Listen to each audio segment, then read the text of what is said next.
capítulo de número 3.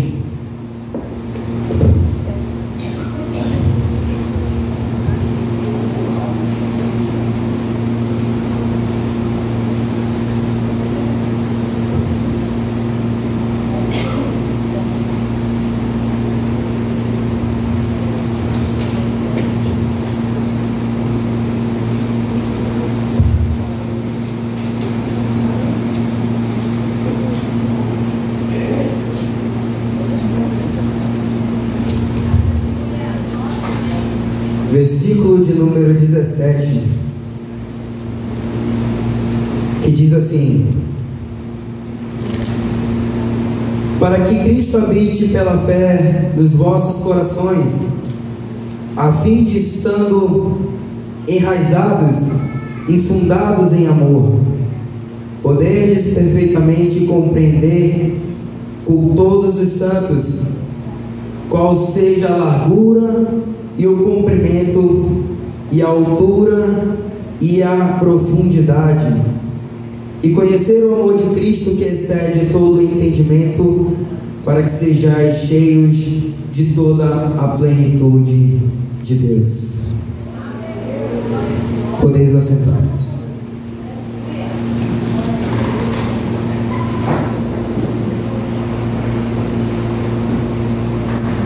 Queridos irmãos, na carta de Efésios, Paulo cita o grande amor de Deus, que é imenso. Paulo fala nas certas palavras que diz que a profundidade, a altura, o comprimento de Deus. Meus irmãos, queria dar 3 exemplos de personagens da Bíblia que sofreu, que experimentou o amor de Deus, que foi imenso. O primeiro personagem foi o apóstolo João. Pedro foi um dos discípulos de Jesus e é lembrado por diversas coisas, principalmente pela sua impetuosidade. Ele ousou pular na água e tentar caminhar para chegar onde Jesus estava. Além disso, quando Jesus disse que a hora da sua morte se aproximava, Pedro declarou que estava disposto a ir com Jesus para a prisão e até a morte. No entanto, ao chegar ao momento da verdade, Pedro negou conhecer Jesus 3 vezes seguidas, exatamente como Jesus havia profetizado. Mas esse não foi o fim da história de Pedro com Jesus. Certa manhã, após sua ressurreição, Jesus apareceu aos seus discípulos enquanto eles pescavam. Depois de comerem algo juntos, Jesus conversou com Pedro. Durante a conversa, Jesus fez 3 perguntas a Pedro, que se encontra em João capítulo 21, versículo 15 ao 17. Júnior, pode colocar aí, por favor. João capítulo 21, versículo 15 ao 17, que diz: e depois de terem e atado, disse Jesus a Simão Pedro: Simão, filho de Jonas, amais-me mais do que estes? E ele respondeu: sim, Senhor, tu sabes que te amo. Disse-lhe: apacenta os meus cordeiros. Tornou a dizer-lhe segunda vez: Simão, filho de Jonas, amas-me? Disse-lhe: sim, Senhor, tu sabes que te amo. Disse-lhe: apacenta as minhas ovelhas. E na última vez, Jesus perguntou pela 3ª vez: Simão, filho de Jonas, amas-me? Simão entristeceu-se por lhe ter dito 3ª vez: amas-me? E disse-lhe: Senhor, tu sabes tudo, tu sabes que eu te amo. Jesus disse-lhe: então apacenta as minhas ovelhas. Pedro havia negado Jesus 3 vezes. Ali, Jesus lhe pediu que afirmasse 3 vezes o seu amor por ele e deu a ele um encargo, confirmado o seu chamado. Cada declaração de amor a Jesus mostrava o triunfo do amor. O grande erro cometido por Pedro ao negar Jesus 3 vezes foi coberto e perdoado, graças ao enorme amor de Deus por ele. E Pedro recebeu a comissão de continuar apacentando as ovelhas do Senhor. O segundo personagem que eu vou citar aqui é uma personagem bem conhecida, a mulher samaritana. Quando Jesus e a mulher samaritana se encontraram em um poço, Jesus mostrou que sabia tudo sobre o passado tumultuado dela. Desde o início, ela ficou muito surpresa por Jesus ter falado com ela. Os samaritanos e os judeus não tinham muita simpatia uns pelos outros naquela época, porque, querendo ou não, era um preconceito entre os dois. Além disso, ela não tinha uma boa reputação por causa dos pecados que ela havia cometido naquela época. Enfim, Jesus pediu um pouco de água para ela, e foi assim que começou a conversa entre eles dois, a mulher samaritana e Jesus. Jesus contou detalhes do passado dela, e ela percebeu que ele não era uma pessoa como qualquer outra. A conversa mudou para o reino espiritual, pois Jesus ansiava que ela recebesse a salvação da sua alma. A conversa que ela teve com Jesus foi cheia de aceitação e amor. Em nenhum momento Jesus condenou pelos seus pecados. Ele lhe lembrou o que ela havia vivido até aquele momento e apresentou-se a ela como o Messias, aquele que poderia ajudá-la a compreender e receber o amor de Deus. Até porque, quando eles estavam tendo a conversa, ela ainda não acreditava que ele poderia ser o Messias tão esperado, que era citado no Velho Testamento. Então, quando eles estavam conversando, quando ele apresentou os pecados dela, sobre a questão aos maridos, o adultério que ela teve naquela época, foi aí que ela percebeu que ele era realmente o Messias. A mulher samaritana, então, muito feliz, saiu daquele local, querendo ou não, Jesus ainda com sede, mas ela saiu daquele local muito feliz e com o coração cheio de amor. Então ela foi até a cidade anunciar que o Messias havia chegado. Em terceiro lugar, terceiro personagem, o tão conhecido apóstolo Paulo. Antes de seu encontro com Deus, Paulo, que era conhecido também no início como Saulo, era um judeu fariseu praticamente muito zeloso por sua fé. Ele era tão zeloso que se dedicou a perseguir os cristãos, porque ele também foi um dos personagens, meus irmãos, que tinha preconceito com cristãos. Porém, para Deus não existem casos impossíveis, e na sua grande misericórdia ele decidiu revelar-se a Saulo. Saulo estava a caminho de Damasco e levava cartas autorizando-o a perseguir os cristãos daquela cidade. Deus tinha outro plano, e no caminho uma luz do céu brilhou e Saulo caiu no chão. Naquele momento ele ouviu uma voz do céu lhe perguntando: Saulo, ei Saulo, por que você me persegue? Foi a voz de Jesus. Tanto Saulo como seus companheiros ficaram muito surpresos quando ouviram a voz de Jesus. Saulo ficou cego, então eles os ajudaram em levantando-se e o levaram para Damasco.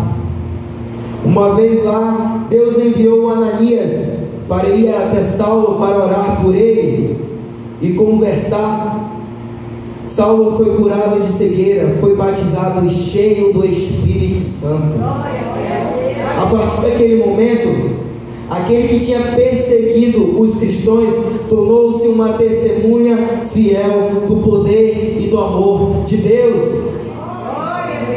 A partir daquele momento, Paulo, quando foi batizado nas águas por Ananias, a partir dali ele se tornou testemunha, virou uma bênção na mão de Deus, virou um oleiro na mão de Deus. Tanto que, quando ele se arrependeu daquilo que ele estava fazendo, virou o maior pregador da palavra de Deus. Foi o homem que escreveu metade do Novo Testamento, praticamente entre 9 a 11 livros do Novo Testamento. Meus irmãos, Deus não apenas perdoou e amou a Paulo, mas também lhe deu um grande cargo. Deus o chamou para testemunhar sobre ele onde quer que houvesse, onde quer que Deus enviasse a ele.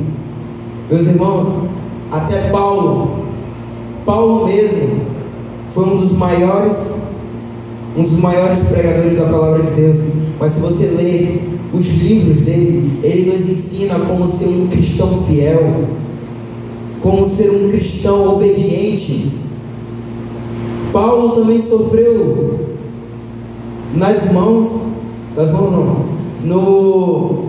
por ser cristão, me perdoe. Mas Paulo, a partir do momento que ele se converteu, ele continuou a caminhada com Deus. Foi aí que veio, que essa história é contada em Atos dos Apóstolos. Atos dos Apóstolos conta o tratado do Espírito Santo.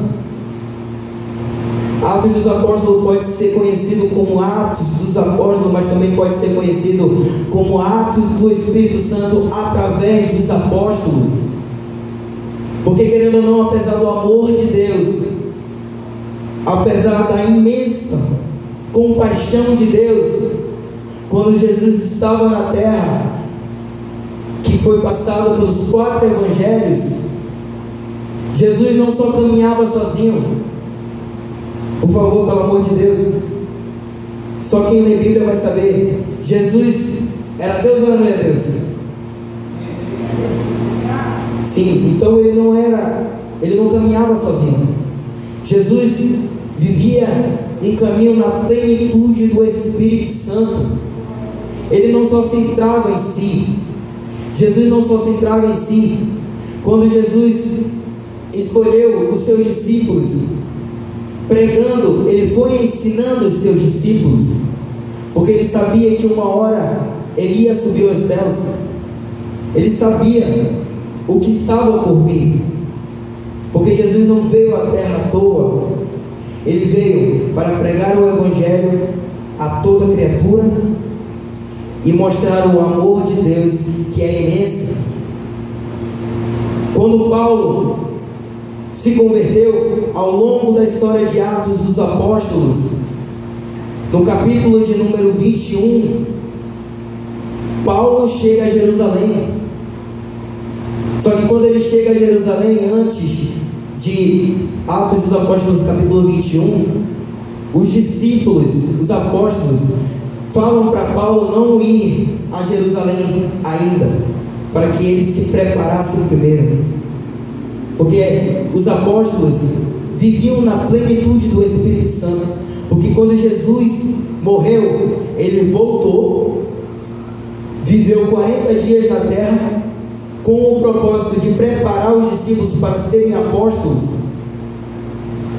Jesus passou os 40 dias, foi quando ele falou: eu estou subindo, mas virá uma pessoa após mim para guiar vocês.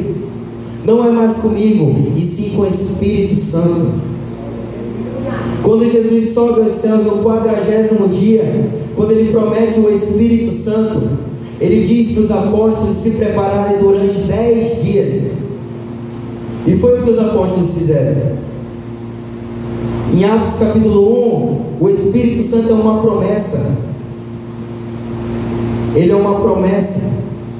Só que quando Jesus fala para eles se prepararem durante 10 dias, eles vão no primeiro dia, segundo dia, terceiro, até chegar ao 10º. Meus irmãos, quando em Atos dos Apóstolos capítulo 2, foi quando veio a promessa que Jesus havia prometido, porque Jesus cumpre sua promessa. Não importa o que você tem sofrido, não importa do jeito que Paulo sofreu com espinho na carta em 2 Coríntios 12, 9, no capítulo 12, ele cita as perturbações que ele teve. Porque, querendo ou não, em 2 Coríntios ele explica que ele era o mensageiro do céu, ele era o mensageiro de Deus. Só que Deus explica para ele que para que ele não se gloriasse para as excelências das revelações, aí que vem a palavra em 2 Coríntios 12, 9. Deus chega a Paulo e diz: a minha graça te basta. Então, meus irmãos, olha que interessante.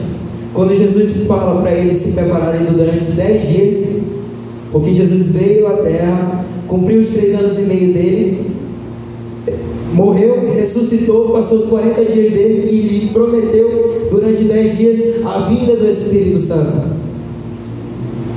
Que interessante a palavra Pentecostes, porque Pente, 50, Costes, colheita, e cumpriu-se o dia de Pentecostes, veio um vento impetuoso e encheu toda aquela casa.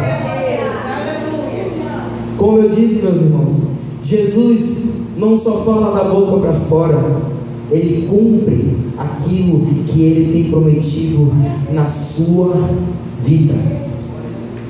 Meus irmãos, os apóstolos, a partir do momento que eles ouviam as pregações de Jesus, antes de Jesus morrer, eles eram discípulos.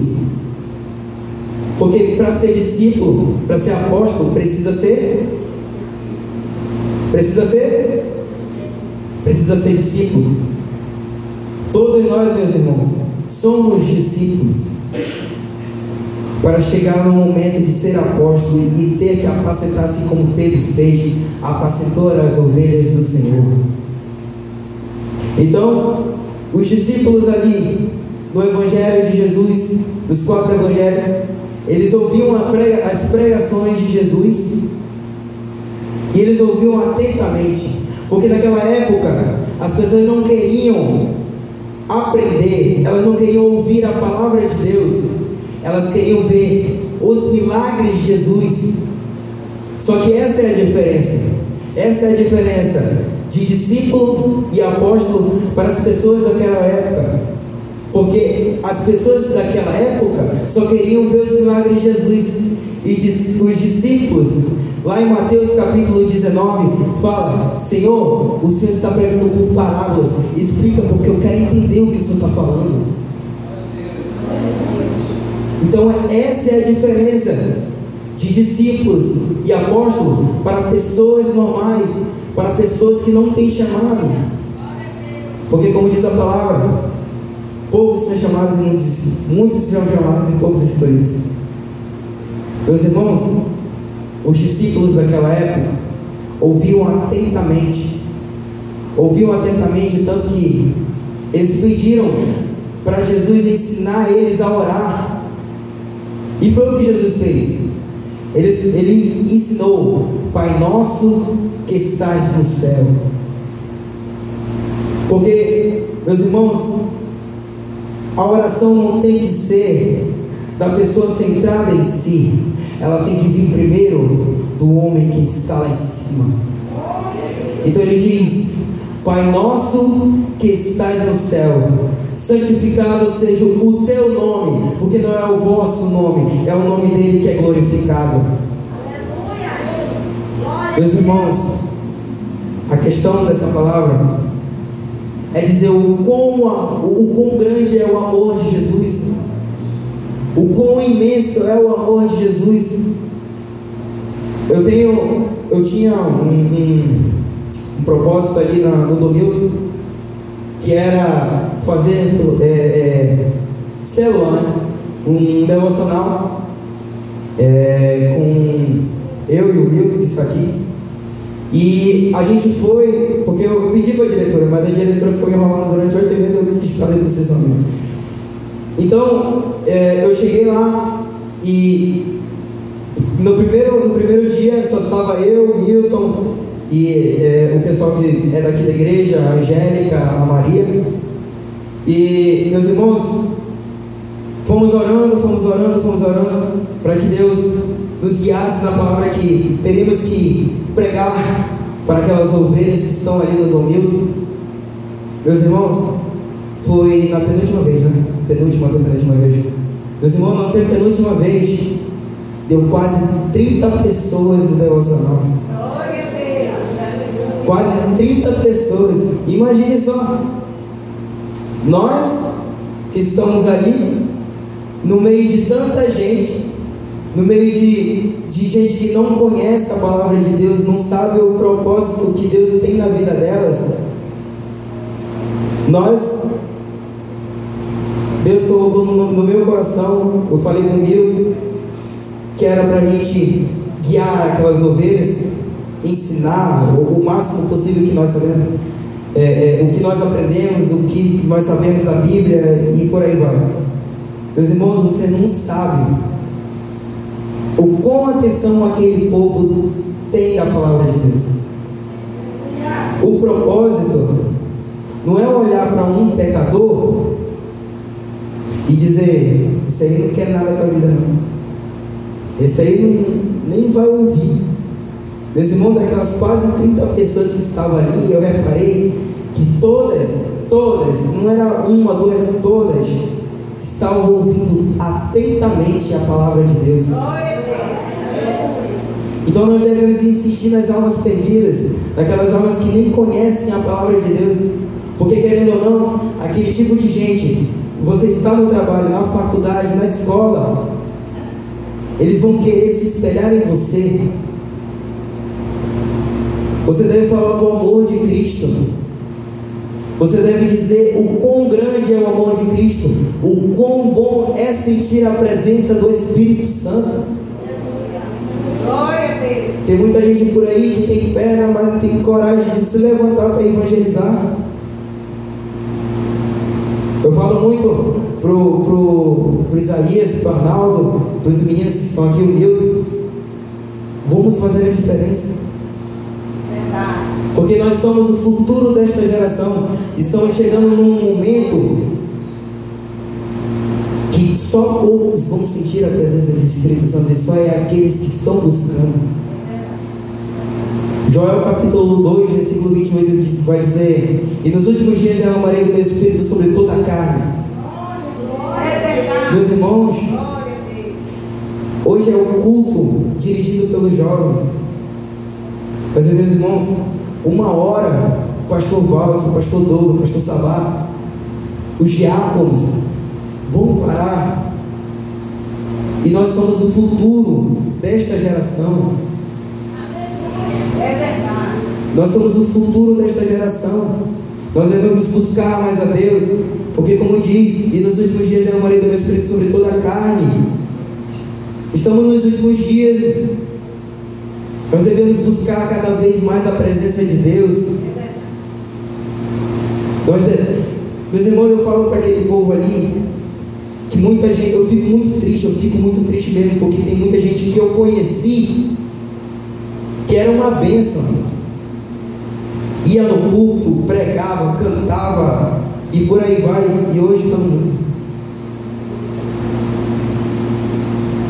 Eu acredito, né, na minha cabeça, que a maioria dos diáconos que estão aqui, os pastores que estão aqui, não querem isso para nós. Eles querem o melhor. Por isso que existem professores, por isso que existem pastores, por isso que existem diáconos, é por isso que existem líderes. Porque vai chegar um tempo, meus irmãos, que eles vão parar, nós vamos continuar, porque nós somos a geração eleita. Nós somos a geração que fomos escolhidos por Deus. Então vamos se levantar, vamos ter coragem de pregar o Evangelho, de espalhar o amor de Cristo. Porque você estando ali, você aqui na igreja, mas você lá no trabalho não fala do amor de Cristo, como é que uma pessoa vai querer se converter desse jeito? Como? Na faculdade, na escola, porque o pior lugar para um cristão é a escola, a faculdade, o trabalho, porque são muito seculares, são vidas seculares. O que é aqui dentro é só Deus, o Espírito Santo, Jesus. Mas lá fora devemos vigiar aquilo que vamos fazer.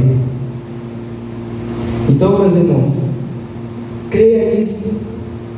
Procure um irmão, um colega de trabalho, chegue nele e fale: meu irmão, bora aqui, vamos ler a palavra ali rapidinho, por favor. Leia pelo menos 5 minutos. Procure saber de Deus pelo menos 5 minutos. Porque vai chegar o tempo, meus irmãos, que não vai dar tempo mais de se converter, de procurar mais a Deus. Estes que estão aqui, eu tenho certeza que são esses que são escolhidos por Deus. Porque há muitos jovens que preferem estar no mundo, saboreando a carne, bebendo, fumando, ao invés de estar aqui e sentindo o melhor prazer que para um cristão sentir a presença de Deus. É verdade ou não é verdade? Então, meus irmãos, não somos pedra. Assim como Paulo sofreu, assim como Jesus sofreu, o próprio Jesus sofreu, nós vamos ter dificuldade na nossa vida. Mas não significa que só porque você está tendo dificuldade na sua vida, quer dizer que você vai parar pelo meio do caminho e vai se desviar. É aí que está o propósito. Porque quanto mais você vê a diversidade da vida, quanto mais você vê a dificuldade da vida, vê as iniquidades que vêm acontecendo no mundo, é aí que você tem que se manter forte. Porque assim como Paulo tinha um espinho na carne, ele pediu 3 vezes para Deus tirar dele. Por que Deus então não tirou? Se Paulo fazia a vontade de Deus, por quê? Aí que vem a resposta. Porque quanto mais você buscar, quanto mais vem as iniquidades da vida, é aí que você vai querer cada vez mais se ajoelhar. É aí que você vai querer cada vez mais buscar a Deus. Porque eu acredito, né, na minha opinião, cada um de nós aqui cristãos temos um espinho na carne. Porque se não tivermos um espinho na carne, seríamos soberbos, seríamos boçais, ficaríamos se achando. Porque é o que Deus explica para Paulo: eu não tiro o espinho de você, porque você vai se tornar semelhante a Satanás, e eu não quero que você perca a minha imagem. Então, quanto mais você passa por dificuldades, é aí que você vai querer buscar cada vez mais a Deus. Não é porque você está passando por dificuldade que você vai se desviar, mas sim para buscar cada vez mais a presença de Deus. No Antigo Testamento há uma discussão, porque naquela época era muito difícil ter o Espírito Santo, porque o Espírito Santo não habitava em 2, 3, ele habitava em um, enchia e saía. Sansão, a história de Sansão, o Espírito se apoderou de Sansão. O Espírito se apoderou de Sansão. Então, quando ele enchia Sansão, ele enchia e falava assim: vai, porque dá uma máquina de matar para morrer matando. Só que olha só, o Espírito não vivia em Sansão. Quando Sansão ia lá guerreava, matava, o espírito se retirava de Sansão e ele ia lá e adulterava, porque o espírito não vivia em Sansão. No Antigo Testamento há uma história de profetas que diz que, vou pedir até a ajuda do universitário que vem cá, que a pessoa está aqui, está falando em línguas, está rodopiando, está no reteté, o espírito está sobre ele, mas na história o espírito sai dele sem ele perceber e entra no outro, porque naquela época a pessoa virava para ela e falava bem assim: eu tenho, você não tem, eu tenho o espírito, mas você não tem. Era muita, pode pegar, porque era muita soberba sobre o Espírito Santo. Só que olha só, de acordo com a história, no decorrer da história, Jesus veio, pregou, morreu, ressuscitou, passou 40 dias, pediu para os apóstolos se prepararem, porque vinha uma pessoa após ele, e foi o que veio em Atos dos Apóstolos, capítulo de número 2. Meus irmãos, hoje nós temos a oportunidade de termos o Espírito Santo sobre nós, em cada um. Não é mais naquela época como naquela época, que era um, saía de um, passava para outro. Não é. Hoje cada um tem um Espírito Santo, cada um é guiado pelo Espírito Santo.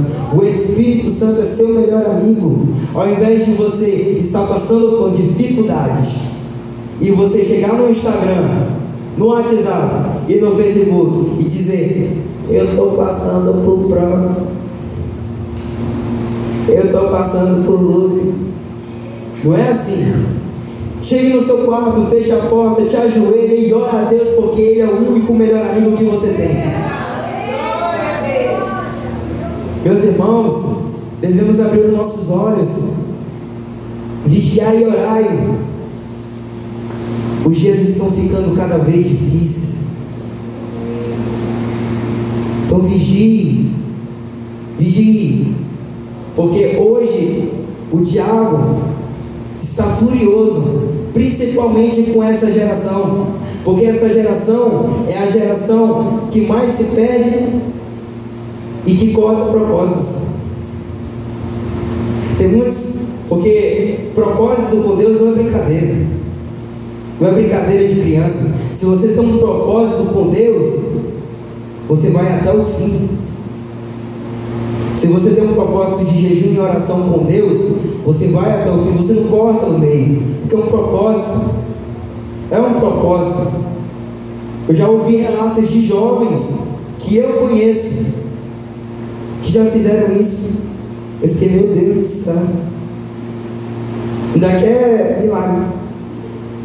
Como é que uma pessoa vai ter milagre, se vai prosperar na vida, vai ter a presença do Espírito Santo, se corta o propósito no meio? Como é que isso funciona? Não existe isso.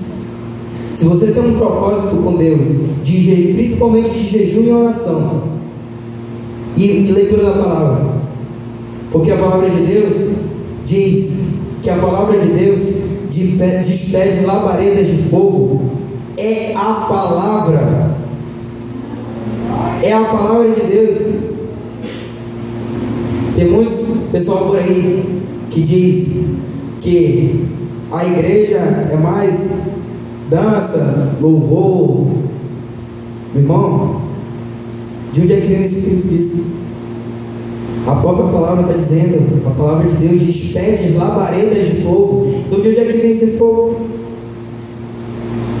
Se há muitos locais que só tem dança e louvor, tem que ter palavra de Deus, porque o que vem do Espírito Santo é a palavra de Deus. Aleluia, glória a Deus.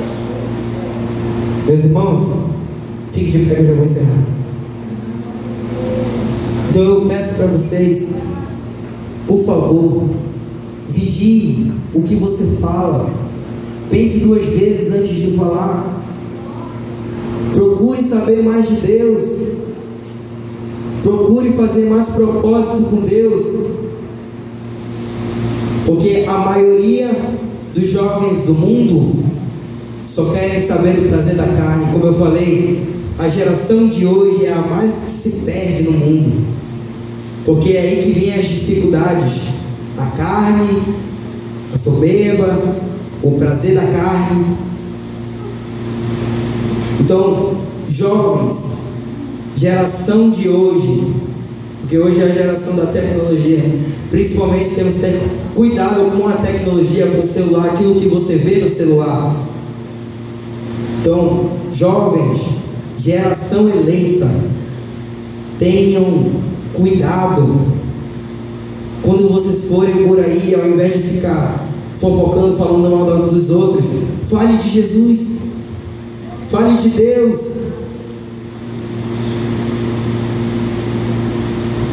Então eu agradeço a Deus, principalmente para o nosso líder, nossos líderes, né?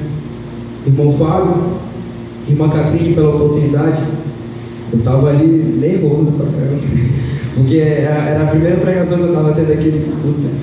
Mas eu agradeço grandemente pela oportunidade e pela confiança dos nossos líderes, principalmente porque não é fácil estar aqui em cima. Porque se você está aqui em cima, você sempre vai ter um frio na barriga. Mas eu aprendi uma coisa: se você está aqui em cima e sente esse nervosismo, frio na barriga, é porque você tem temor a Deus. Se você vem aqui em cima e não sente isso, eu vou dizer que tem alguma coisa errada. Mas eu agradeço a oportunidade. Vamos abaixar nossas cabeças para orar, para encerrar. Senhor, meu Deus e meu Pai, muito obrigado, Senhor, pela palavra. Muito obrigado, Senhor, pela oportunidade de nós estarmos aqui para te agradecer, Pai, para te exaltar, para te louvar, para te exaltar o nome do Senhor, Pai. Senhor, abençoa cada um que está aqui, Pai. Leve em paz para as suas casas, Senhor. Muito obrigado por tudo, Pai, porque se não fosse pelo Senhor, nós não estaríamos aqui na tua casa para te adorar. Em nome de Jesus, amém.